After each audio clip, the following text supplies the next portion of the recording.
Young Dolph's killer just folded in court and spilled. Yeah, I can tell you how many times that shot out.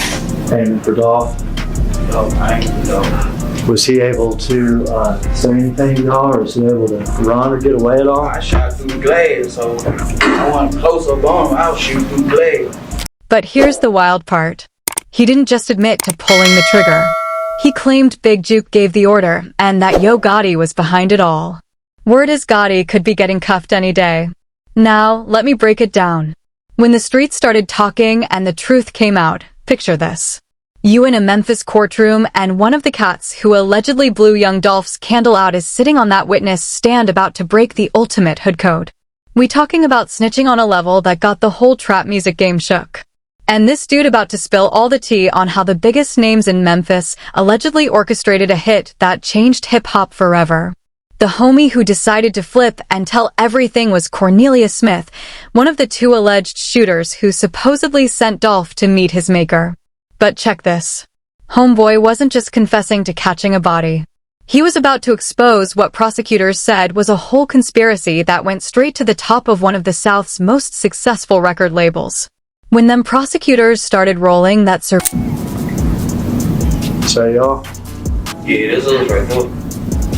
Stop it here. It's me. Real talk. As Smith sat in that courtroom pointing at that footage, showing him and his mans moving with deadly intentions, this wasn't just some regular street beef confession. This was about to expose what he claimed was a web of conspiracy that reached all the way into Collective Music Group, the empire owned by Memphis rap king Yo Gotti. The prosecutor kept pressing Smith about the footage, making sure every detail of this Can you stop it? We're gonna back up. I might wanted to back up a little bit. All right. First guy out of the car. Who's that? It's me. Then they wanted to know about the artillery homeboy was carrying. That's you. Which one of the guns do you have? I got the little Draco stab on. Okay, that's that semi-automatic weapon. Is that right? Yeah. You ever shot that thing before? I ain't never shot one of them. The story Smith was about to tell had been circulating through the hood for years, whispered about in barbershops and on block corners, but never spoken out loud in a courtroom where it could send folks to the pin for life. But before we dive deep into Smith's explosive testimony that had the whole trap scene shook, we need to understand the complex web of relationships, rivalries, and street politics that led to that tragic day on November 17, 2021. When Young Dolph got smoked inside Makeda's homemade butter cookies in Memphis, taking 22 shots to the dome, neck, back, and arms. The roots of this deadly beef stretch back to 2014 when Young Dolph curved Yo Gotti's record deal offer after dropping his project high-class street music for American Gangster. What seemed like just a business move would turn into one of hip-hop's most dangerous and ultimately deadly vendettas. Dolph's reasoning was simple as a Sunday morning. He'd rather invest in his own bag than jump on another rapper's wave. But according to what would later come out in court testimony and interviews, this rejection had Yo Gotti feeling some type of way. The Memphis trap scene, which had always been cutthroat, was about to become a straight-up war zone. Dolph, a real Memphis native who came up hard in the streets, had built his paper route empire from nothing, becoming one of the most successful independent artists in the game. His refusal to sign with CMG was seen by many as a direct disrespect to Gotti's authority in the Memphis hip-hop scene. What started as business beef quickly turned personal. In February 2016, Dolph took to Twitter to air out his grievances, saying that Gotti had gone from being my #1 fan and wanting to sign me to being my biggest hater. This public call-out marked the beginning of a feud that would play out through diss tracks, social media beef, and ultimately street violence. The beef reached a whole new level when Dolph titled his album King of Memphis, which was seen as a direct shot at Gotti, who had long called himself the King of Memphis. This wasn't just about rap supremacy anymore, it was about who would wear the crown in Memphis trap music. But things got real spicy when Black Youngsta, one of Gotti's CMG artists, started moving reckless. In March 2016, Youngsta threatened to smack Dolph on Instagram and even pulled up to Dolph's hood strapped up, turning what had been a war of words into some real street. In September 2017, Dolph got shot up in Hollywood outside a Shoe Palace store and had to be rushed to the hospital. Initially, Yo Gotti was named as a person of interest, though he was later cleared by the LAPD. These attempts on Dolph's life only seemed to make him harder. He kept dropping heat, kept building his empire, and kept standing as a symbol of independence in an industry increasingly controlled by major labels and their street affiliates. But according to what Cornelius Smith would later testify, there were some powerful people who saw Dolph's continued success and independence as a problem that needed to be handled permanently.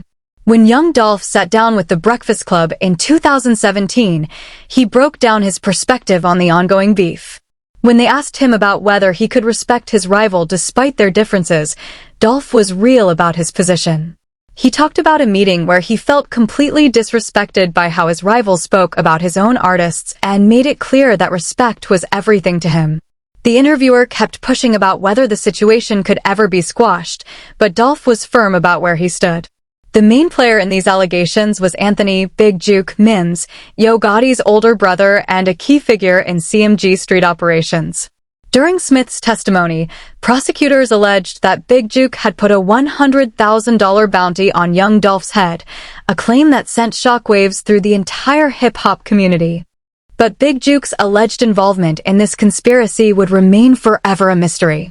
On January 13, 2024, Big Juke got smoked outside a Memphis restaurant, and Memphis PD hasn't made any arrest in connection with his murder. Some folks speculated that his killing was payback for Dolph's murder, but others wondered if he got silence before he could spill what he knew about the whole conspiracy. The players in this deadly game were becoming clear. Justin Johnson, who went by straight drop in the streets, would... What you see? What are you feeling? I won't feel nothing at the time. I ain't gonna even let it. I won't feel nothing at the time. I was just, trying to get some money. Trying to get some money?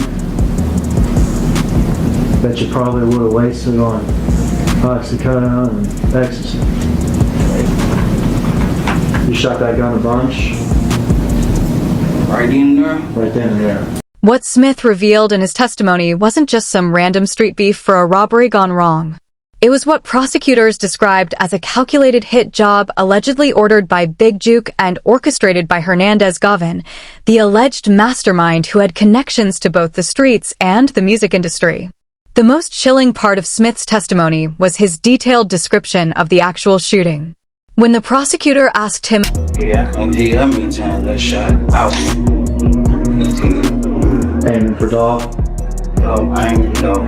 Was he able to say anything to y'all, or was he able to run or get away at all? I shot through the glass, so I wasn't close up on him. I'll shoot through the glass. Smith continued to break down the attack with disturbing detail. I saw him standing by the window. I just got out and started shooting. Could proceed till Justin shoots. There with the handgun. Who's that? Legit. The testimony revealed that this wasn't just about Young Dolph. There were allegedly multiple hits planned on artists affiliated with Paper Route Empire, suggesting a systematic attempt to destroy Dolph's label and everyone associated with it. As Smith continued spilling tea, painting a picture of meetings, planning sessions, and promised bread, the courtroom began to understand the scope of what prosecutors were alleging. The most shocking revelation was yet to come. According to Smith's testimony, he and Johnson were allegedly promised $40,000 each for the hit, while Hernandez Gavin was set to receive $20,000. But what was perhaps most disturbing was the alleged suggestion that killing Young Dolph was necessary for Johnson to secure a record deal with CMG, turning murder into a twisted audition for a rap career. The trap game conspiracy gets exposed. As Cornelius Smith continued dropping bombs on the witness stand, the full scope of the alleged conspiracy began to unfold like a trap house getting raided at dawn. What had started as industry beef had allegedly evolved into something way more sinister, a calculated plot that prosecutors claimed reached into the heart of one of the South's most successful hip-hop empires. The hit itself hadn't gone according to plan. As Smith revealed during his testimony, Did you know that he shot back at y'all? I ain't noticed until we pulled out. And there was a bullet hole in my side window. And I told Jeff, man, I'm hit. He was like, I'm hit too. Smith continued to describe the injuries he and Johnson caught during the shoot. So, I see, I'm hit right here on my leg, and I see a bullet hole in my sweater. Damn, I'm hit.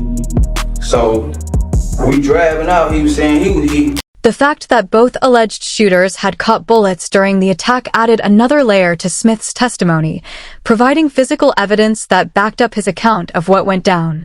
But rather than making them back off from their mission, the wounds seemed to have only made them more desperate to finish what they had allegedly been paid to do. Smith described how despite catching lead, I'm talking to him, making sure we on Rick, making sure he's straight. I'm like, you alright? He's like, yeah, I'm straight. But the bullet head went in my arm, and it was a bullet in my back. According to his testimony, the plot wasn't cooked up in the heat of the moment, but was allegedly planned with the precision of a corporate takeover, except the goal wasn't to acquire assets, but to eliminate the competition permanently. The alleged mastermind behind this conspiracy was Hernandez Gavin, a dude whose connections bridged the gap between Memphis's street culture and its music industry. Gavin, who got locked up on November 10, 2022, is accused of orchestrating the entire plot, bringing together the shooters and allegedly coordinating with Big Juke to arrange the hit. What made Gavin particularly dangerous, according to investigators, was his ability to move between worlds. He wasn't just some street cat. He was someone who understood the music business and allegedly saw Young Dolph's continued independence as both a personal disrespect and a business obstacle that needed to be... I'm going to back up. You and Justin here are running to the white Mercedes, is that right? Right. You get in what side of the car? I get on the passenger side. And Justin gets back in the driver's side? Yeah, he get in the driver's side. We all get in the car. You can watch the rest of the video here. Did y'all see Marcus getting a second gun from his car? Nah, but when we pulled out and I knew it was shots back, I was finna shoot back, but there were too many cars coming and I ain't just want to hit no anybody, so I ain't shoot back. But the conspiracy, according to Smith's testimony, was way more extensive than just targeting Young Dolph. Prosecutors alleged that there were also hits planned on other Paper Route Empire artists, including a $50,000 bounty on Key Glock, Dolph's cousin and closest collaborator. This suggested that the alleged conspiracy wasn't just about eliminating one artist, but about systematically dismantling the entire Paper Route Empire infrastructure. The planning for the hit, according to Smith's account, involved multiple trips to Atlanta, where he and Johnson allegedly met with Big Juke and Gavin. These weren't casual meetups. They were described as business meetings where the terms of the alleged contract killing were discussed with the same matter-of-fact tone one might use to negotiate a recording contract. What emerged from Smith's testimony was a picture of Justin Johnson as an aspiring rapper who was allegedly willing to catch a body for a chance at stardom. The prosecution claimed that Big Juke had suggested that killing Young Dolph was necessary for Johnson to secure a deal with CMG, turning the American dream of making it in the music industry into a nightmare of calculated violence. The trial revealed some wild details about Johnson's mindset and actions in the period surrounding the murder. 5 days after Dolph got smoked, Johnson dropped a song titled Stepped On, featuring a music video where he wore a chain with PRE, Paper Route Empire's acronym. This wasn't just poor taste. Prosecutors suggested it was a calculated flex, a way of claiming victory over his victim. That's the address of the Shelby County Jail, suggesting that even while dodging the law, Johnson was planning his surrender. The evidence against Johnson and Smith wasn't just based on testimony, it was backed up by a mountain of physical and digital evidence that painted a clear picture of their involvement. Video footage from the scene, cell phone records placing Johnson's phone near the bakery at the time of the shooting, and Smith's fingerprints in the getaway whip created an evidentiary web that would be impossible to escape from. The getaway car itself told its own story of careful planning and execution.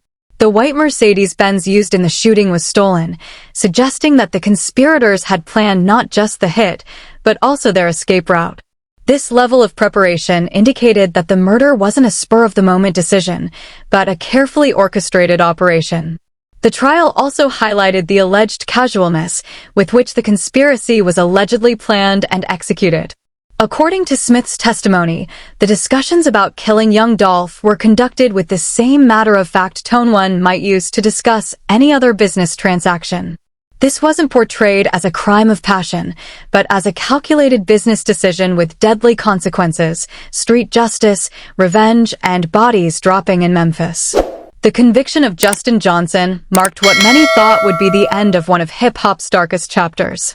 But instead, it was just the beginning of a new phase in this tragic street saga. On September 26, 2024, Johnson got hit with life in prison for his role in Young Dolph's murder, with the judge finding him to be a dangerous offender whose behavior showed complete disregard for human life. But Johnson's sentencing was just one piece of a much larger puzzle that continues to unfold in the Memphis streets and courtrooms. Cornelius Smith, whose snitching had been crucial in getting Johnson convicted, still awaits his own trial, scheduled for November 15, 2025, while Hernandez Govan, the alleged mastermind, is set to face trial on July 28, 2025. The wheels of justice may grind slowly, but in the streets of Memphis, justice took on a much swifter and deadlier form. What followed Young Dolph's murder was a wave of retaliatory violence that would claim multiple lives and further cement the tragic legacy. Well, since our last interview, Justin Johnson, aka Straight Drop, got sentenced to life in prison for the murder of Young Dolph. Yeah. And in fact, I think they gave him another 50 years. Boozie's perspective on how someone should handle such situations was telling. When asked about how he felt about the sentencing, his response revealed the complex emotions surrounding. How did you feel when Straight Drop got sentenced to the murder? I don't feel no type of way. I don't put myself in that like that. Yeah. I kill myself. The first sign that Young Dolph's death would not go unanswered came shortly after his murder. Reports surfaced of a surge in violence in Memphis, with more than a dozen people getting shot overnight and at least 3 killed as the streets searched for those responsible for smoking one of Memphis's most beloved figures. But it was the systematic nature of what followed that truly shocked those familiar with the case. According to reports from All Rap News, there was a series of retaliatory killings spanning 3 years, suggesting that Dolph's crew had launched their own campaign of revenge against those they believed were responsible for his death. The most high-profile victim of this alleged revenge campaign was Big Juck himself. On January 13, 2024, Anthony Big Juck Mims got smoked outside Perry Non restaurant in Memphis during what was supposed to be a peaceful repast following a funeral. According to reports, Young Dolph's associates had vowed revenge after his death, and Big Juck's killing was seen by many as the fulfillment of that street promise. But perhaps the most telling indicator of the attitude that may have contributed to Big Juke becoming a target was his own social media behavior. What's up, man? Hey, y'all. I'm finna start a GoFundMe, man, because I know a lot of you man. Can't do no shows. Ain't save no money. So guess what? I'm gonna come say today. I'm gonna come pay you if y'all got somewhere to stay. I'll pay your car note. I'll pay your jewelry note so you won't get repoed. You feel me? Whatever else you renting or leasing, I'm gonna pay this shit. The tone of Big Juke's message was seen by many as mocking and disrespectful, particularly given the timing so soon after Young Dolph's murder. His apparent celebration of rival struggles while positioning CMG as still open for business was viewed as adding insult to injury for those mourning Dolph's death. But Big Juke wasn't the only alleged casualty of this street justice campaign. Darian Demon Childs, a comedian who had made jokes about Young Dolph's death online, got smoked shortly after his ill-advised social media posts. His death served as a stark warning to anyone who might think to disrespect Dolph's memory or celebrate his murder. The list of alleged revenge killings continued to grow. Big Nussy, who had connections to Straight Drop through social ties, got blowed down in January 2022, while Joshua Taylor, also known as CEO Tay, who was linked to local gangs and suspects, was found dead from gunshot wounds shortly after being identified as a key figure related to Dolph's murder plot. The scope and systematic nature of these alleged revenge killings painted a picture of an organization that was not content to let the judicial system handle justice on its own. Young Dolph had built Paper Route Empire into more than just a record label. It was a family, a brotherhood that was willing to go to war to avenge their fallen leader. Key Glock, Dolph's cousin and closest collaborator, became the de facto leader of this alleged revenge campaign. Now, obviously, we haven't really heard much from you since the tragic passing of Dolph. Is this the first time that you've done an interview since he passed? Yeah. I'm just wondering how you feeling, how you holding up. I mean, obviously, something that's... I'm content. The interviewer pressed further about what content meant to Glock, and his response was haunting in its... When you say content, what does that mean? Like I'm maintaining. Like I'm not getting better. I'm not getting worse. I'm just here right now. Yeah. Do you feel like sometimes you just catch yourself stuck, maybe in a cycle, just of emotion?